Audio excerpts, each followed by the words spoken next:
എനിക്കൊരു 4 ഫ്രണ്ട്സാണ് കൂടുതലായിട്ടുള്ളത്. അപ്പോൾ അവരുടെ ഇടയിൽ ഞാൻ അങ്ങനെ ഒരാളേ അല്ല. ഞാൻ എങ്ങനെയാണോ അവരുടെ അടുത്ത് പഴയ അങ്ങനെ അവരെന്നെ കണ്ടിട്ടുള്ളൂ.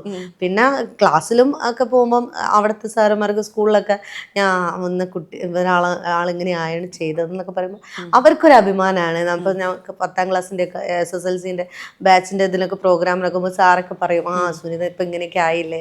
അത് അവർക്കൊരു, അല്ലെങ്കിൽ അവർ വിഷ് ചെയ്യാനും അവർക്ക് വേണ്ടിയിട്ട് ഓരോ വീഡിയോസൊക്കെ ഉണ്ടാക്കി കൊടുക്കാൻ അവർ പറയും. അപ്പം നമ്മൾ സന്തോഷത്തോടെ അത് ചെയ്തത്. അവർക്ക് അഭിമാനം തന്നെയുള്ളൂ. എനിക്കൊന്ന് 10ാം ക്ലാസ് കഴിഞ്ഞ സമയത്തല്ലേ SSLC കഴിഞ്ഞ് നിന്ന സമയത്താണ്, അതിൻ്റെ വെക്കേഷൻ കഴിഞ്ഞ് +1 കയറിയിട്ടില്ല. +1 കയറേണ്ട ആ ടൈമിലാണ് ഞാൻ ഇങ്ങനെ ഒരു ആൽബത്തിലേക്ക് വരുന്നത്. അപ്പം പഠിത്തം അതിനകത്ത് മുങ്ങിപ്പോയിട്ടുണ്ടാവും. പഠിത്തം എനിക്ക് തോന്നുന്നു +2 വരെ വലിയ കുഴപ്പമില്ലാണ്ട് പോയി. ഞാൻ എക്സാമൊക്കെ കറക്റ്റ് ക്ലാസ് പോയി. ഡിഗ്രി പക്ഷേ ഞാൻ ഡിസ്റ്റൻസ് ആയിട്ട് ചെയ്തേക്കുന്നത്. അത് എനിക്ക് തീരെ പോകാൻ പറ്റില്ല. എനിക്കൊന്ന് സെക്കൻഡ് ഇയർ തൊട്ടിട്ട് ഞാൻ തീരെ പോയിട്ടില്ല. ഫൈനലൊന്നും പോയിട്ടേ ഇല്ല. എന്നെ ഇതുപോലെ ഫ്രണ്ട്സ് എനിക്ക് നോട്ട്സ് തരും. അങ്ങനെ എക്സാം എഴുതാൻ മാത്രം ഞാൻ പോയി. അങ്ങനെ ഉണ്ടായിട്ടുള്ളൂ. ക്ലാസ് കയറിയിട്ടുണ്ടോ ശരിക്കും 10ാം ക്ലാസ് കഴിഞ്ഞിട്ട്? കയറി +2 വരെ കറക്റ്റ് ഞാൻ പോയിട്ടുണ്ട്.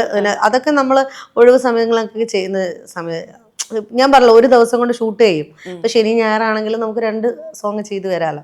അപ്പം അതുകൊണ്ട് അങ്ങനെ ബുദ്ധിമുട്ടുണ്ടായില്ല. പക്ഷെ ഡിഗ്രി തുടങ്ങിയപ്പോൾ പിന്നെ എറണാകുളത്തും ട്രിവാൻഡ്രത്തൊക്കെ പോകുന്ന ആ സമയത്ത് അങ്ങനെ ഗ്യാപ്പ്, ഇത്രയും ഡിസ്റ്റൻസ് വരുന്നതുകൊണ്ട് ക്ലാസ് കുറേ കട്ടായിട്ടുണ്ട്. ഫൈനലി ഞാൻ തീരെ പോയിട്ടില്ല.